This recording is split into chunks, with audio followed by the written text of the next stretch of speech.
ठीक है। तो लास्ट क्लास में मैंने आपको पढ़ाया था, अब हम बात करते हैं हाइड्रोजन की कक्षा के एलिमेंट बताया। ठीक है, सबसे पहले स्टार्ट करेंगे स्कैंडियम, इसके बारे में स्कैंडियम। देखिए सबसे पहला पॉइंट देखिए lightest transition element, lightest transition element. Now next is it do not show variable oxidation state. इसकी जनरल ऑक्सीडेशन स्टेट क्या होगी? सिर्फ +3 क्या होगी? सिर्फ +3 होगी। Next point, the compounds are colorless. मतलब ये है क्या होगा? डायमैग्नेटिक। क्या होगा? डायमैग्नेटिक। ठीक है, चलो अगली चीज अलग करते हैं मैंगनीज के बारे में। इसके बारे में मैंगनीज, तो it shows maximum variation in their oxidation state. कहाँ से कहाँ तक? Like +2, +3, +4, +5, +6 and +7. Like mm+7. मतलब 4s0 और clearly 5 की जगह 3 लिख दो। ओके ना? +7 5 को 7 लेकर कर लेंगे। मैग्नीज जनरल नोट करके क्या होगा? 3d5 4s0 होता है ना? तो 7 निकल सकता है इलेक्ट्रॉन, 7 निकल सकते हैं। लिखिए it is a part of enzyme. It is a part of enzyme. कौन सा enzyme? देखिए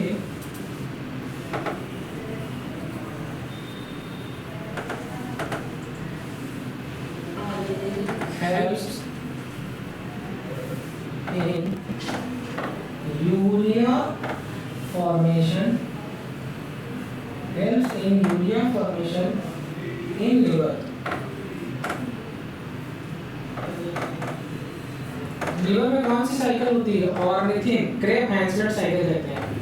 ऑर्निथिन या साइकिल या फिर क्रेब्स हैंसलेट साइकिल। ठीक है, नोट करें।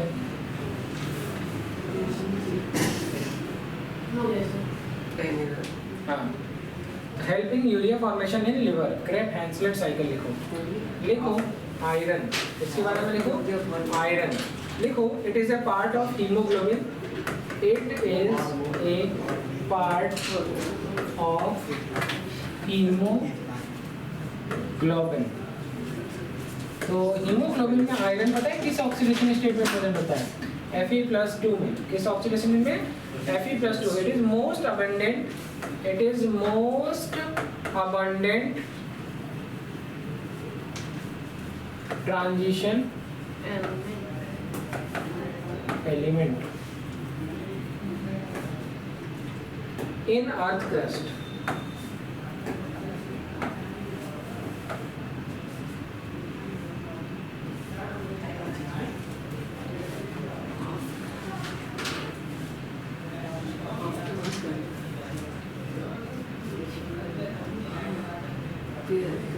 ठीक है, अब जनरली मोस्ट अबंडेंट मेटल कौन सा होता है? एल्यूमिनियम। कौन सा? एल्यूमिनियम। ठीक है, उसके बाद आयरन, उसके बाद कैल्शियम। क्या? कैल्शियम। तो एल्यूमिनियम, आयरन और कैल्शियम। आप अपने चाहो तो लिख लो, अदरवाइज कोई बात नहीं, आप साइड में कहीं लिख सकते हो इनका अबंडेंस का ऑर्डर। ठीक है, next point is most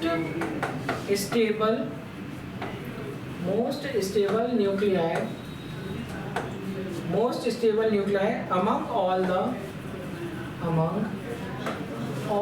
the elements due to having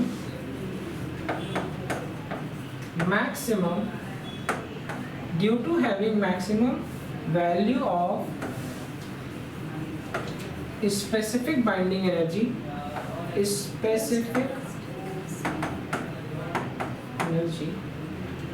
per nucleon. ठीक है, नोट कर लीजिए।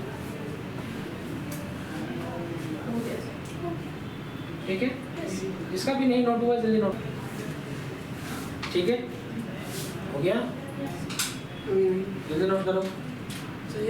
Specific binding energy per nucleon value, maximum value element. अरे मोस्ट, हम पूरा पढ़ दे रहे हैं।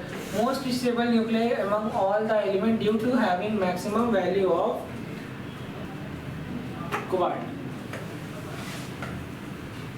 ठीक है, अब आपको पता है कोबाल्ट किसमें पाया था? विटामिन B12 में। लिखिए cyanocobalamin. It is a part of vitamin B12, या आप कह सकते हैं साइनोकोबालामीन।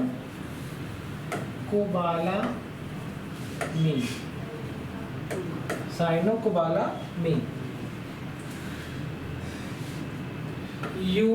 cobalt is used for making permanent magnet. It is used for making permanent magnet. चलो, अगली बात है जिंक की। किसकी? जिंक की।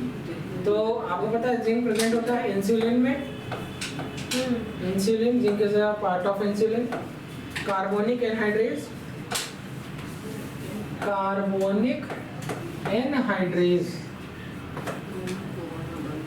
ये एंजाइम है ना, और इसका काम क्या होता है? मेंटेनेंस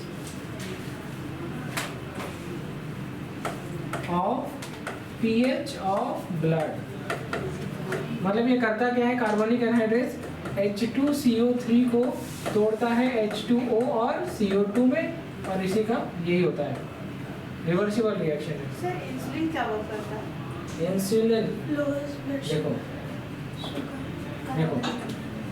देखो ये बॉडी है, और बॉडी में दो जगह है जहाँ शुगर की जरूरत है।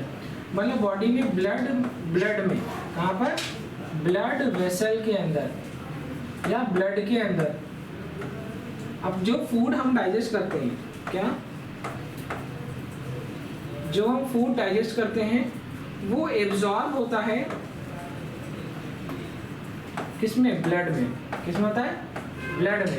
और ये ब्लड क्या करता है कि बॉडी की जो जितनी भी टिश्यूज होती हैं, जितनी भी सेल्स होती हैं, इनको ये ग्लूकोज या शुगर ये ब्लड के थ्रू, मतलब जितना भी हमारे इंटेस्टीन में, स्मॉल इंटेस्टीन में जितना भी फूड डाइजेस्ट होता है वो कहाँ जाता है? ब्लड में जाता है। ब्लड से ये कहाँ जाता है? बॉडी के टिश्यूज में जाना है। तो एब्जॉर्ब होता है ब्लड में और टिश्यू तक जाना है।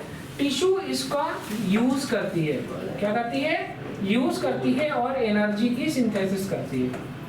ये एक्चुअल फंक्शन है बॉडी का। दो एंजाइम है, एक एंजाइम होता है इंसुलिन और एक होता है ग्लूकागॉन। जो इंसुलिन होता है वो इंसुलिन हार्मोन का काम क्या होता है? ब्लड ग्लूकोज लेवल को कम करना। ब्लड ग्लूकोज लेवल को कम करना। ब्लड की ग्लूकोज कम कब होगी? जब ये ब्लड सारी ग्लूकोज किसको दे देगी? टिश्यू को। किसको दे देगी? टिश्यू को। ब्लड के अंदर ग्लूकोज खत्म हो गई तो टिश्यू उसका इस्तेमाल करेगी और एनर्जी बनाएगी और यूज कर लेगी। डाइजेस्ट मतलब अपने मेटाबॉलिक रेस्पिरेशंस के लिए टिश्यू यूज करती है। ये काम होता है इंसुलिन का। जब बॉडी में इंसुलिन नहीं बनती है तो ब्लड की ग्लूकोज टिश्यू को नहीं मिलती।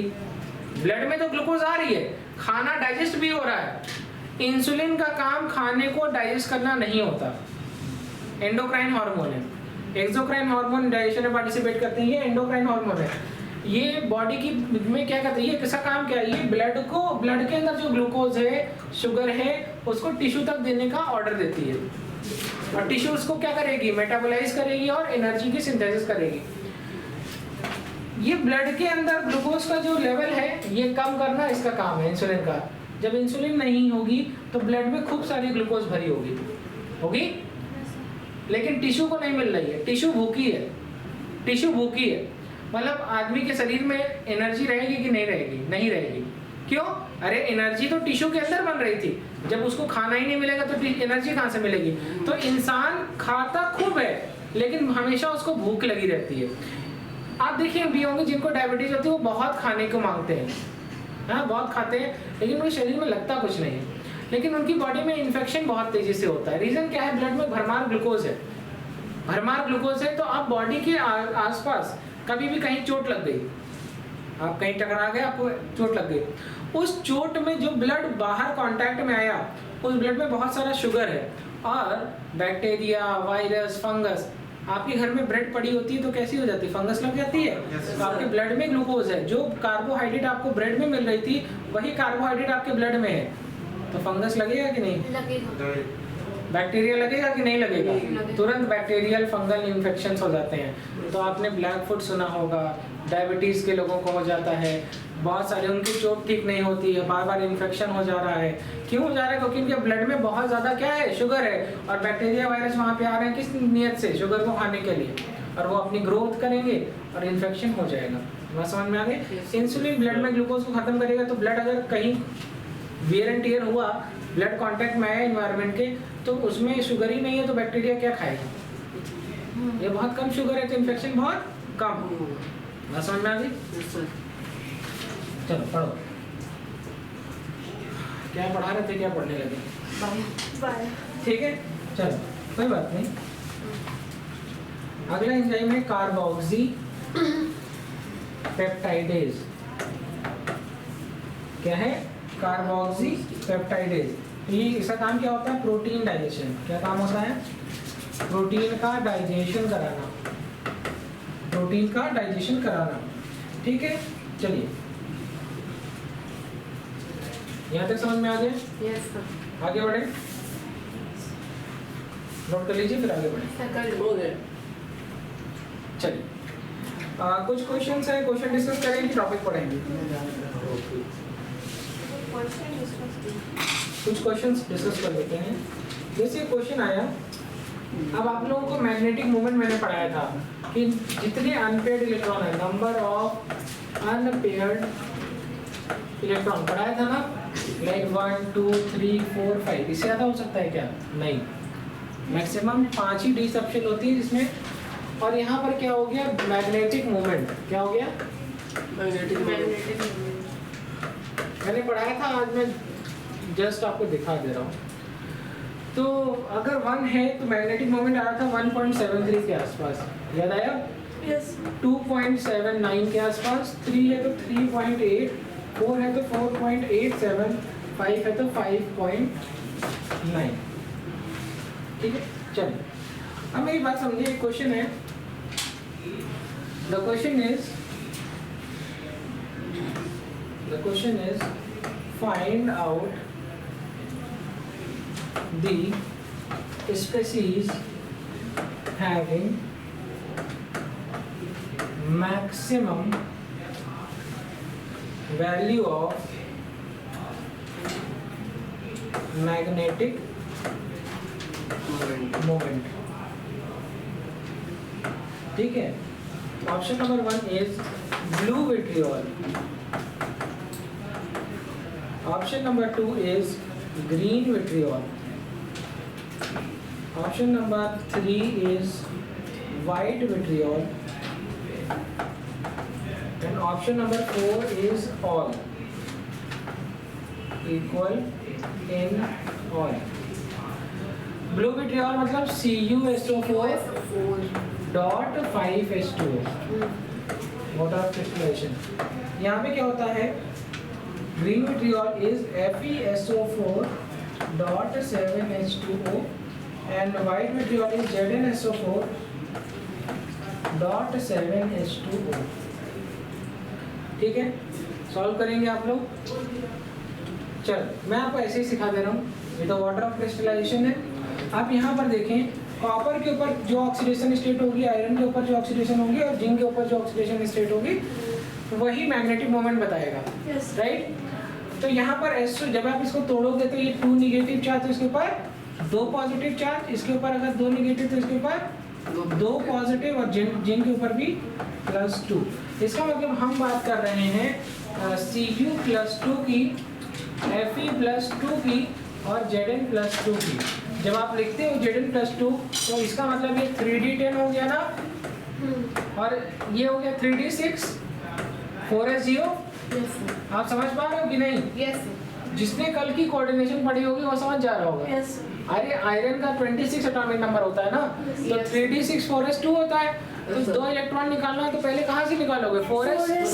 4s0, तभी भी 3d6 तो बचेगा ना। Yes, sir. कॉपर 3d10 होता है, 4s1 होता है ना? लेकिन 2 निकाल दोगे तो 3d9 बचेगा। कोई दिक्कत? No, sir. पक्का याद है कल का? Yes, sir. ठीक है, अंशुल, महक, अनाहिता, याद है आप लोगों को ये सारी चीजें? तो 3d9 का मतलब क्या है? एक अनपेयर्ड इलेक्ट्रॉन। कितने याद आया? 1 2 3 4 5 6 7 8 और 9। n की वैल्यू कितनी आ गई? 1। तो मैग्नेटिक मोमेंट कितना आ जाएगा? 1.73 के आसपास। 3d6 का मतलब क्या है? 3d6 का मतलब क्या है? 2 3 4 1 2 3 4 5 और 6। कितना n की वैल्यू? 4. तो मैग्नेटिक मोमेंट क्या आ गया? 4 point something, right. 3d10 n की वैल्यू 0। हाँ, 0 रहेगी. 3d10 1 2 3 4 1 2 3 4 5 6 7 8 9 10। तो क्या हो गया? n की वैल्यू अनपेयर्ड केक भी नहीं है, तो मैग्नेटिक मोमेंट भी क्या होगी? 0। तो ये डायमैग्नेटिक होगा, हाँ, diamagnetic और ये होगा। भी पैरामैग्नेटिक होगा, और ये भी पैरामैग्नेटिक। ज्यादा पैरामैग्नेटिक कौन होगा? सेकंड ठीक है, एग्जाम में क्वेश्चन क्या पूछा है कि कौन सी किसकी सबसे ज्यादा मैग्नेटिक मोमेंट की वैल्यू है? तो जिसमें 4 अनपेयर्ड है 4 पॉइंट समथिंग आ रहा है ना, तो आंसर क्या आ गया? Green vitriol. आया समझ में? सभी बच्चों को आया? देखिए, अच्छा क्वेश्चन था। मैं तो आप तो ये कह रहा हूँ, मैं तो ऑर्डर बना सकता हूँ, सबसे ज्यादा सेकंड वाले की, उससे कम फर्स्ट वाले की, तो सबसे कम थर्ड वाले की। कोई दिक्कत? पक्का ना? काफी अच्छा क्वेश्चन था ना?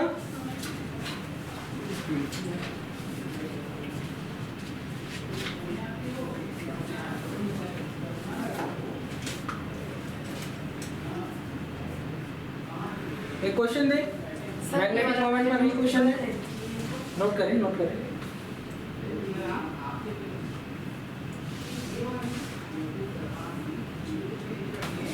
लाइफ में जितने भी बच्चे हैं सबको आ रहा है?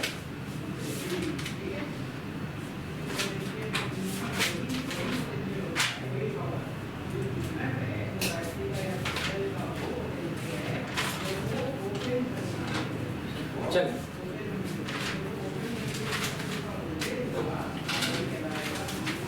हेडिंग डालें, second transition series. Second transition series. अब इसकी जो जनरल इलेक्ट्रॉनिक कॉन्फ़िगरेशन है, general electronic configuration, it is krypton, comma 4d1 से 10 एंड 5s 0 1 2। तो याद करने का तरीका क्या है? अब पहले क्या करते थे लोग सीडी का इस्तेमाल करते थे, कॉम्पैक्ट डिस्क।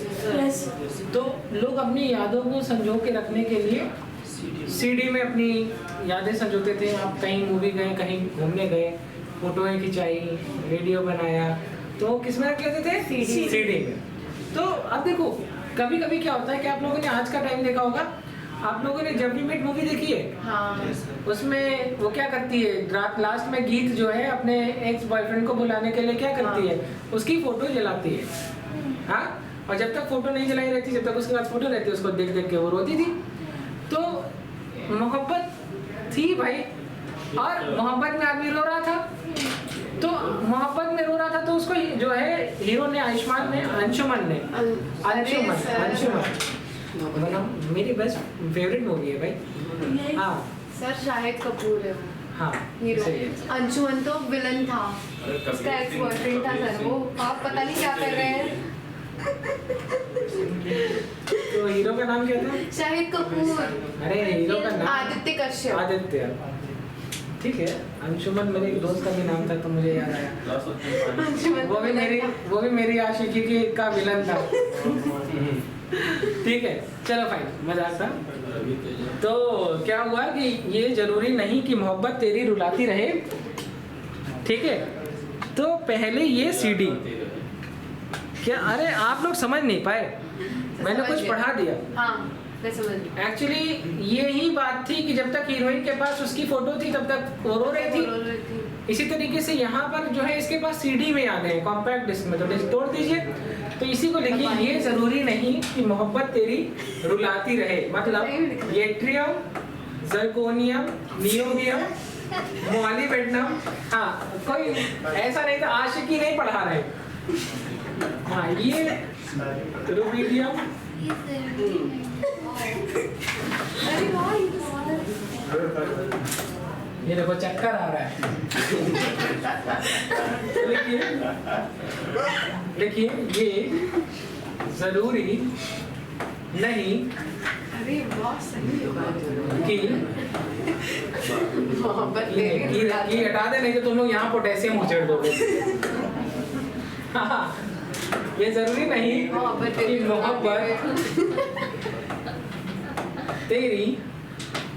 रुलाती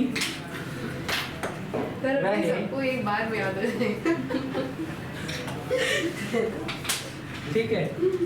पहले अगर सीडी, अब आगे तुम जोड़ देना। देखो मैं, मेरे काम का इतना ही था, ठीक है।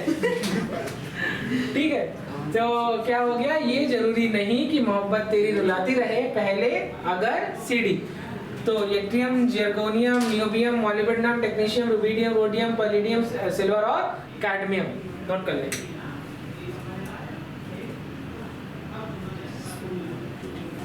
ठीक है, यहाँ तक समझ में आया। टेक्नीशियम क्या है? फर्स्ट मैन मेड एलिमेंट, और ये कैसा है? रेडियो एक्टिव है। दूसरा है सिल्वर, मोस्ट कंडक्टिंग मेटल। क्या है? मोस्ट कंडक्टिंग मेटल, नोट करें। देखिए next is third transition series. Third transition series, it is यहाँ पर जो जनरल इलेक्ट्रॉनिक कॉन्फ़िगरेशन है वो है ज़ेनॉन, 5D 1 से लेकर 10 एंड 6S 1 या 2। ठीक है, lanthanum, hafnium, tantalum, tungsten, osmium, chromium, PT, AU and ZG। ठीक है, सबके बारे में कुछ कुछ लिखिए। टंगस्टन के बारे में लिखिए मैक्सिमम मेल्टिंग पॉइंट। ठीक है, ऑस्मियम लिखिए maximum value of oxidation number. ठीक है, कितना होता है? +8, मतलब OSO4 ऑस्मियम। एंड मर्करी के बारे में लिखिए it has minimum melting point. इतना मिनिमम की रूम टेम्परेचर पर लिक्विड होता है, इतना मिनिमम की रूम टेम्परेचर पर लिक्विड होता है। ठीक है, अब आप बात समझिए। जब हम बात करते हैं इरिडियम और ऑस्मियम की, तो डेंसिटी का ऑर्डर होता है, इरिडियम की डेंसिटी ज़्यादा होती है ऑस्मियम से। इरिडियम की डेंसिटी ऑस्मियम से ज़्यादा होती है। It is the heaviest transition element. It is heaviest transition element. और जब तक इरिडियम ऑप्शन में है तो वही लगेगा, अगर इरिडियम ऑप्शन में नहीं है तो क्या लगेगा? ऑस्मियम। तो अदरवाइज अगर ये नहीं है तो अदरवाइज ऑस्मियम, अदरवाइज ऑस्मियम। ठीक है, ऑस्मियम नहीं, ऑस्मियम के बाद इरिडियम। ठीक है,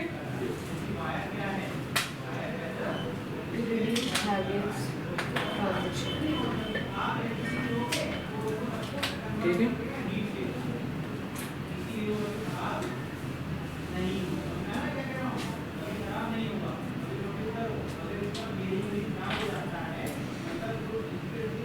आगे बढ़े, चलें।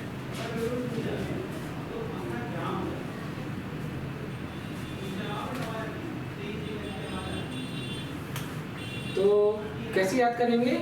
लाया हूँ तेरे वास्ते रहमते उस इश्क पर, और वहां मर मिटने वाले क्या लिख दो वहां पे?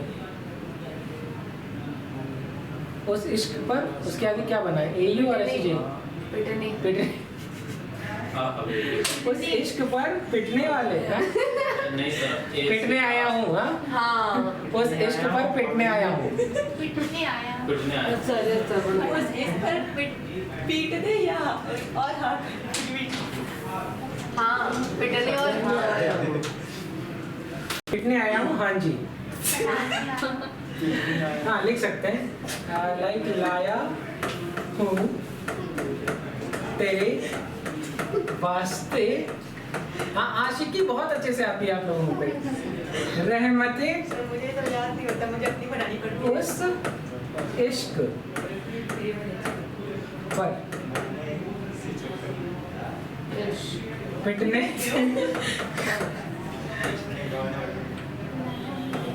सर, ये पर का मतलब पीटी भी हो सकता है ना? हाँ, ऐसा पिटने की जरूरत नहीं है, पर आया हूँ। हाँ बस। जी, हाँ जी। सब पिटने हटा हाँ, हीरो मार खाता अच्छा नहीं लगता वही है। तो सर। पट सर लिख दीजिए, पट जा।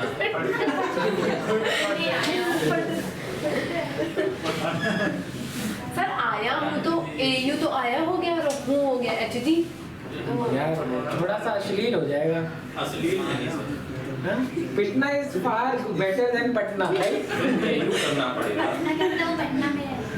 ठीक है, चलो पटना फाइन। आया हूँ, पटना मतलब बिहार। हाँ, इश्क पर पटना आओ, हाँ जी। नहीं सर, मेरा वाला ज्यादा अच्छा है। तो कहेगी वो हीरोइन कह रही है, हाँ जी। लाया हूँ तेरे वास्ते रहमते उस ठीक है। पर आया हूँ। ठीक है, तो वो कह हीरोइन की हाँ जी। ठीक है, चले। तो बस कह रहे यही सब पढ़ाई करिए। चलिए फाइन, मजाक अलग, अब सीरियसली देख लेते हैं। हमारा मेन पर्पस आशिकी नहीं है, राइट? हाँ, घर पे वही है, उसको कुछ मिलेगा नहीं। हीरो तब तक नहीं बनता जब तक हीरोइन उसको छोड़ के ना चली जाए। ठीक है, जब तक हीरोइन रहती है तब तक हीरो चोमू रहता है, पॉइंट है सर, पॉइंट है। और जब चली जाती है तब हीरो की बॉडी बनती है। मैं भी सोच रहा हूँ मुझे भी कोई छोड़ ओढ़ के जाए तो मैं भी बॉडी बनाऊं। हाँ, पहले मिले तो। चलिए, मजाक अलग, अब पढ़ते हैं पीरियोडिक। इसमें प्रॉपर्टीज ऑफ ट्रांजिशन एलिमेंट।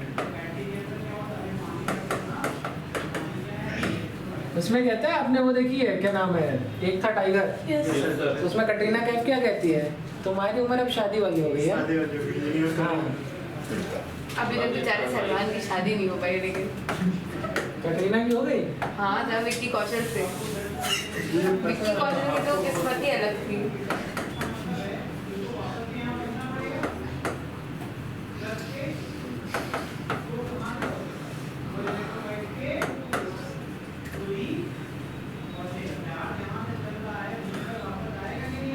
सेलोमॉन भाई, हाँ, सलमान चलिए, अब आपको पता है कि इलेक्ट्रोपॉजिटिव कैरेक्टर और आयनाइजेशन एनर्जी में क्या होता है, इनवर्स रिलेशन।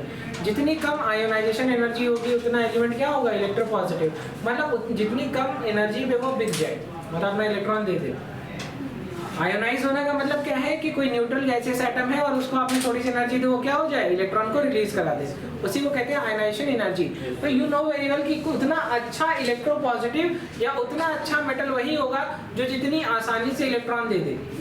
और आसानी से दे देने का मतलब क्या है, उसकी आयोनाइजेशन एंथैल्पी ज्यादा होनी चाहिए, कम होनी चाहिए, कम। बहुत कम एनर्जी से ही वो क्या करे, आयोनाइज हो जाए, खुद क्या होगा, ऑक्सीडाइज, दूसरे क्या करेगा, रिड्यूस। ठीक है, तो electropositive character is inversely proportional to ionisation enthalpy, है ना? ठीक है, नोट करें। तो सबसे पहला पॉइंट देखिए, D block element are less electropositive lesser electropositive than S block, माफ कीजिएगा, but more electropositive than P block, क्योंकि सेंटर में भी आ रहा है पीरियोडिक टेबल में, राइट? तो सेंटर से इधर जाएंगे तो इलेक्ट्रो नेगेटिविटी बढ़ेगी, इलेक्ट्रोपॉजिटिव घटेगा, और इधर आएंगे तो इलेक्ट्रोपॉजिटिव कैरेक्टर बढ़ेगा। तो डी ब्लॉक यहाँ आता है, एस ब्लॉक यहाँ आता है, पी ब्लॉक यहाँ आता है, जाहिर सी बात है इधर से इधर जाएंगे तो इलेक्ट्रोपॉजिटिविटी घटेगी, right? Point number 2, melting point, boiling point and heat of, क्या, heat of atomisation, melting point, boiling point and heat of atomisation. ठीक है, चलिए अब बहुत इंपॉर्टेंट बात है, देखिए, मेटालिक बॉन्ड स्ट्रेंथ,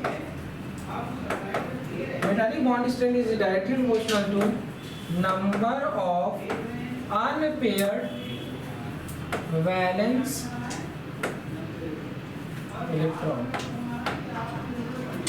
ठीक है, number of unpaired valence electron. एक सेकेंड बेटा,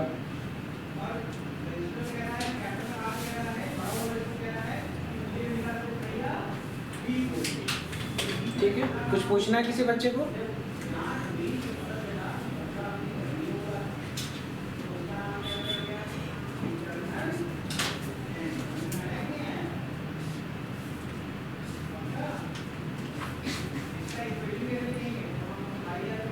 ठीक है,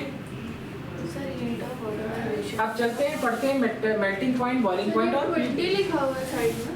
2 सेकेंड पॉइंट बेटा, हीट ऑफ एटमाइजेशन। क्या, अब तीनों के बारे में डिस्कस करते हैं। ये तो छोटी सी बात सिखा दी अलग से कि metallic bond strength number of unpaired electron के डायरेक्टली प्रोपोर्शनल होती है। अब एक बात समझिए, like SC TI V CR Mn Fe CO Ni Cu Zn। अब नंबर ऑफ अनपेयर्ड इलेक्ट्रॉन की अगर मैं बात करूं तो यहाँ पर D3D1 4s2 3D2 4s2, यहाँ पर आएगा 3D3 4s2 and 3D5 4s1, 3D5 4s2, 3D6 4s2, 3D7 4s2, 3D8 4s2, 3D10 4s1 and 3D10 4s2।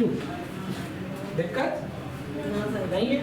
अब यहाँ पर देखो 3D5 4s1 कितने अनपेयर्ड इलेक्ट्रॉन? 6, 5 1 6, मतलब 1 2 3 4, 1 2 3 4 5 और 4s1, ठीक है, क्रोमियम। और जब तुम मैग्नीज की देख रहे हो तो क्या मैग्नीज में तुमको क्या देखने को मिलेगा? लाइक दिस 1 2 3 4 1 2 3 4 5 और 4s2। Yes sir. ठीक है, तो इस बात से तुमको ये समझ में आया कि ज्यादा अनपेयर्ड इलेक्ट्रॉन किसके पास है? इसके पास क्रोमियम 6 अनपेयर्ड इलेक्ट्रॉन और यहाँ पर 5 अनपेयर्ड इलेक्ट्रॉन। तो जितने ज्यादा अनपेयर्ड इलेक्ट्रॉन उतनी ज्यादा मेल्टिंग पॉइंट, बॉइलिंग पॉइंट या मेटालिक बॉन्ड स्ट्रेंथ। तो यहाँ पर इसकी ज्यादा, क्रोमियम की ज्यादा मैग्नीज से।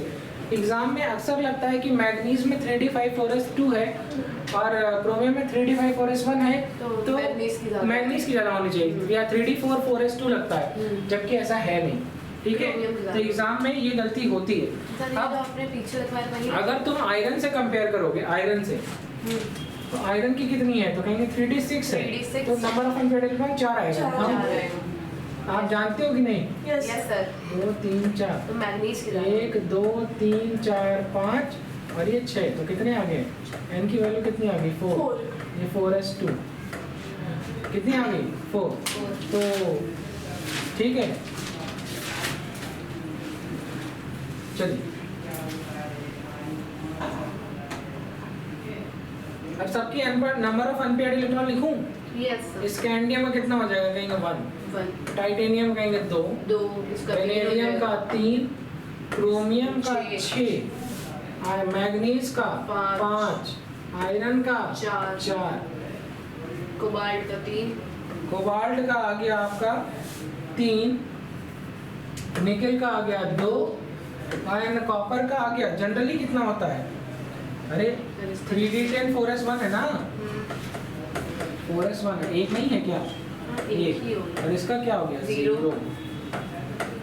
ठीक है, चलो लिखिए, on going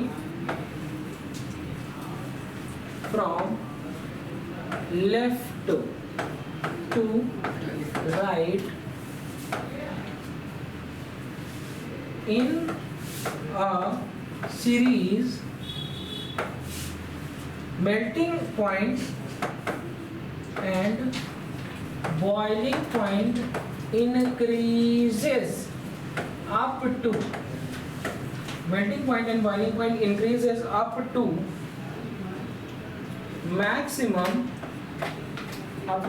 maximum in the middle of series. 21 से 30 में 25 ही तो मिडिल आया। एंड देन देखो ना, पहले बढ़ रहा है 1 से 5 तक, यहाँ तक, उसके बाद घट रहा है। And then decreases to minimum.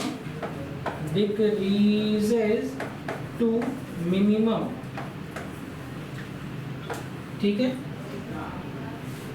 at the end of series, at the end of series,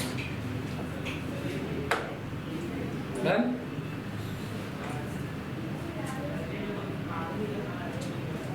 ठीक है, तो जनरली क्या होती है? मैक्सिमम जो है मेल्टिंग पॉइंट, बॉइलिंग पॉइंट किसका होता है? ग्रुप 6 एलिमेंट, क्योंकि मिडिल ऑफ द सीरीज में यही आता है। और ऊपर से नीचे आते हैं तो मेल्टिंग पॉइंट, बॉइलिंग पॉइंट बढ़ता है, क्योंकि मेटालिक कैरेक्टर बढ़ता है। तो सबसे ज्यादा क्रोमियम, टंगस्टन की उससे कम मोलिब्डेनम और सबसे कम क्रोमियम की उस सीरीज में, उस ग्रुप में। इसी तरीके से पूरे ट्रांजिशन में एलिमेंट सीरीज में minimum melting point, boiling point किसका होता है? ग्रुप 12 एलिमेंट, क्योंकि सबसे धीरे यहाँ से एक तरफ से लेफ्ट से राइट जब जाते हैं तो पहले से लेकर के मिडिल तक बढ़ता है, फिर मिडिल से लेकर के मिनिमम तक जाता है। तो मिनिमम में कौन आता है? जिंक, जिसके नीचे कैडमियम, उसके नीचे मरकरी। तो minimum melting point, boiling point में जिंक, कैडमियम, मरकरी का होता है। इसीलिए इस ग्रुप के एलिमेंट को क्या कहते हैं? वोलाटाइल एलिमेंट्स कहते हैं। मतलब अगर आप थोड़ा भी टेम्परेचर देंगे तो ये सॉलिड से सीधे गैस बना देंगे। ठीक है, गैसियस फॉर्म में चले जाएंगे। क्या होनी चाहिए? क्रोमियम की के बाद मैग्नीज होना चाहिए, फिर आयरन होना चाहिए। ट्रेंड तो यही होना चाहिए, क्रोमियम से कम आयरन, मैग्नीज, मैग्नीज से कम आयरन। लेकिन यहाँ ट्रेंड का थोड़ा सा अलग ट्रेंड है, ऑपोजिट है, आप कह सकते हैं chromium then iron then manganese. वो हम लिखवाने जा रहे हैं। देखिए मेल्टिंग पॉइंट या बॉइलिंग पॉइंट, तो क्रोमियम, मैग्नीज और iron.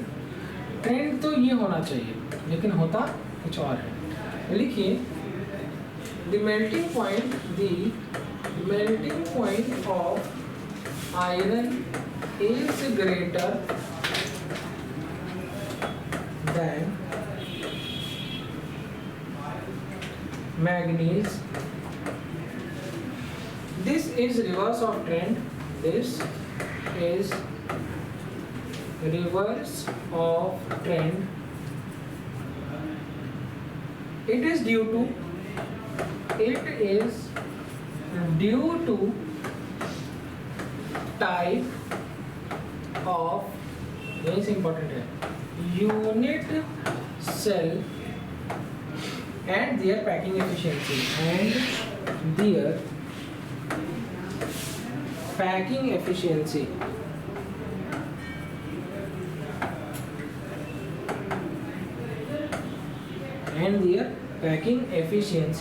in the formation of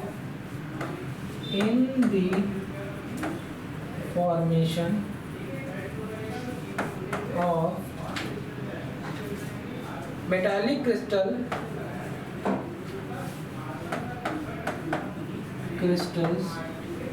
of these metals। ठीक है, चलो तो आप जानते रहेंगे मैग्नीज में जो क्रिस्टल लैटिस होती है वो HCP टाइप की होती है, और आयरन में HCP के साथ साथ BCC टाइप की भी होती है।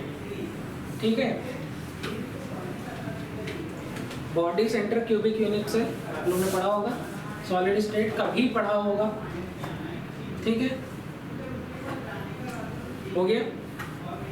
अगली पीरियोडिक प्रॉपर्टी है एटॉमिक एंड आयनिक रेडियाई। क्या है? Atomic and ionic radii. क्या मेरी बात समझ में आ गई? यहाँ तक सब समझ आ गया?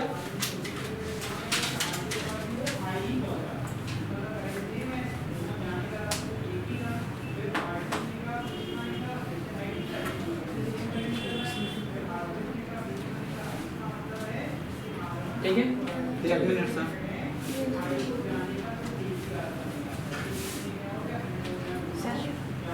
ये बता दो बॉक्स में। बेटा ये यूनिट सेल्स होती हैं, CP यूनिट सेल्स होती हैं, ठीक है, BCC यूनिट सेल्स होती हैं, सिंपल क्यूबिक यूनिट सेल्स होती हैं। ये आपको मैं पढ़ाऊंगा किसमें, चैप्टर का नाम है सॉलिड स्टेट। ठीक है,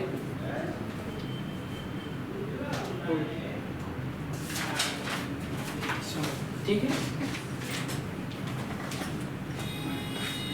हेडिंग डालिए एटॉमिक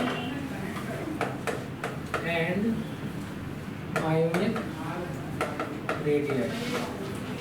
आपको ये बात अच्छे से पता है, जैसे आपको मैं छोटी सी बात बोलूं कि ऊपर से नीचे जाएंगे तो इफेक्टिव न्यूक्लियर चार्ज घटता है। समझाएंगे इफेक्टिव न्यूक्लियर चार्ज। जैसे आप और आपके पापा, आप एक छोटी न्यूक्लियर फैमिली में रह रहे हैं, आपकी पापा आपकी मम्मा है, और आपके यहाँ आपकी दादी रहती हूँ, और आपके बड़े पापा बड़ी मम्मी रहती हूँ। ठीक है, आपके अंकल आंटी रहते हों, और आप हो, और आप एक छोटे से बच्चे हो। वहाँ पे कहाँ पे ज़्यादा शैतान बच्चा होगा? वो यहाँ पर जहाँ पर जॉइंट फैमिली होगी वहाँ पर ज़्यादा शैतान बच्चा होगा। क्यों? क्योंकि सब उसके साइड ले लेंगे, अगर कोई मारने पापा से पकड़ जाएगा कम हो जाएगी। एग्जैक्टली। ठीक है, दादी कहीं छुप जाओ, सो जाओ, हाँ, या पापा मारने गए तो दादी कहेंगे अगर हमारे बेटुआ को छुआ हमारी लाश पे से चढ़ के जाना होगा। हाँ, आदमी नहीं जल्लाद है ये लड़का, हमारे लड़का मारता रहता है जानवरों की तरह। या फिर मान लो कि पापा तुम्हारे मारने गए, तब तक बड़े पापा आ गए, कहे ये सब चीज़ें मेरे सामने मत किया करो, हमारे लड़का छुआ हुआ नहीं करो। हाँ, होता है कि बचपन में तो बड़े होने तो वो भी मारते पर बचपन में नहीं मारते, बहुत प्यार होता है। ठीक है, हाँ, पता चला चाचू लेके भाग गए पापा ने, बात समझिए। ठीक है, मार पड़ेगी, ऐसा नहीं कि नहीं पड़ेगी, लेकिन कई टाइम बाद, राइट, या कभी मतलब जितनी पढ़नी चाहिए उतनी नहीं पड़ेगी। जब कोई नहीं रहेगा तब मारेंगे। हाँ, जब कोई नहीं रहेगा तब मारेंगे। जैसे मेरी मम्मा मारती थी, तो जैसे कुछ बोल दो, जैसे दादी वादी किसी के सामने कोई बोल दो, तो वहाँ कुछ नहीं कहेंगे, फिर कमरे में आएंगे। बहुत जुबान चलती है तुम्हारी। हाँ ऐसे देखती हैं जब कभी आप लोग की मम्मी बिस्किट खाते हुए आपको ऐसे घूर के देखी है? कोई गेस्ट आ जाए और फिर आप उसका बिस्किट खुद खा ले। हम लोग क्या होता है या कोई नाश्ता आ जाए और गेस्ट नहीं कर पाए, हम पहले कर, उन्होंने कहा लो लो खाओ और खुद ही खाने लगे। वो है नमकीन खा जाओ।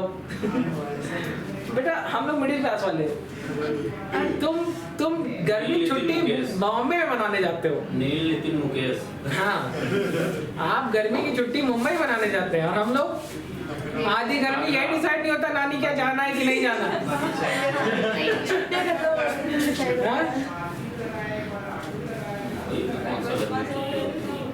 चले चलिए अब बात आती है स्कैंडियम, टाइटेनियम, वेनेडियम, क्या हरदम यही।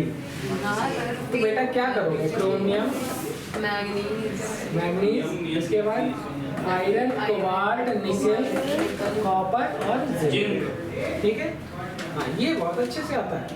तो यहाँ से लेकर के अगर मैं यहाँ तक की बात करूँ, ठीक है, उसके बाद इसको आप इसमें दूसरे पार्ट में ब्रेक करें और देन ठीक है ये पूरा ट्रेंड बनाइए। तो यहाँ से यहाँ तक में साइज घटेगा। क्या होगा? घटेगा क्योंकि लिखिए due to increase in effective nuclear charge.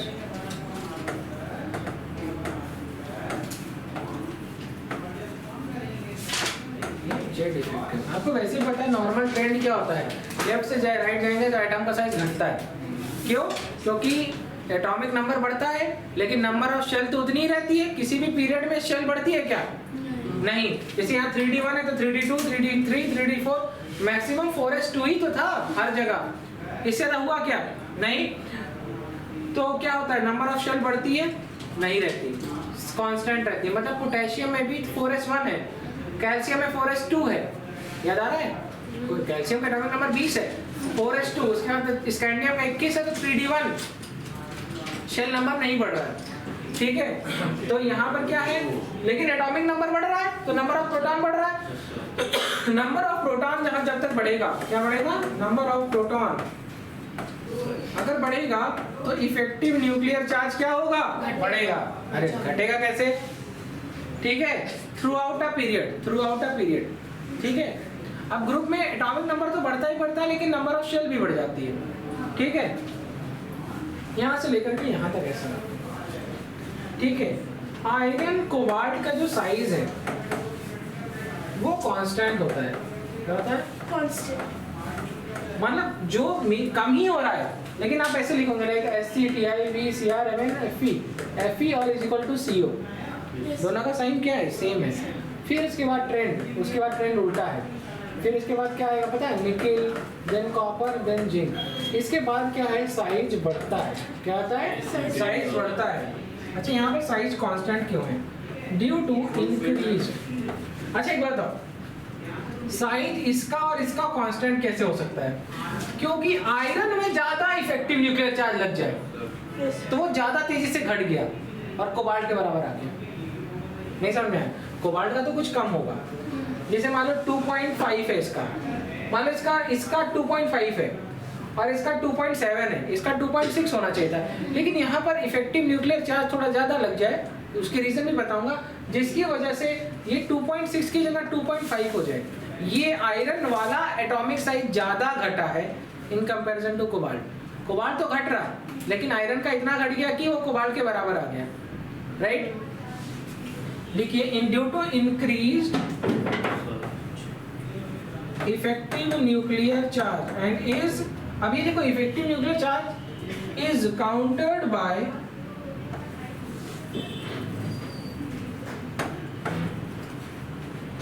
Intra electronic repulsion of pair D electrons. ठीक है और यहाँ पर ये इंट्रा इलेक्ट्रॉनिक रिपल्शन जो है वो बढ़ रहा है। मैम क्लास छूट गई है।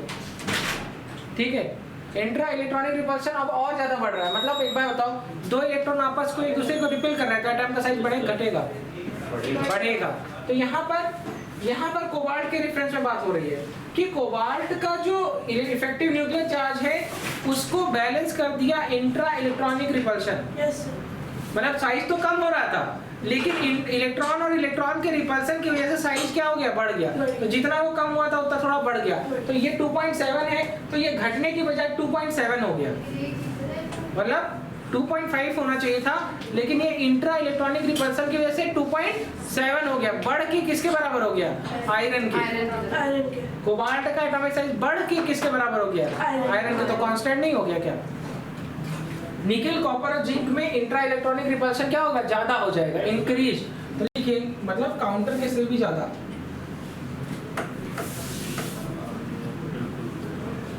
तो लिखिए इंट्रा इलेक्ट्रॉनिक रिपल्शन, उसको किसको काउंटर कर दिया? इफेक्टिव न्यूक्लियर चार्ज को। Repulsion of D electrons is dominates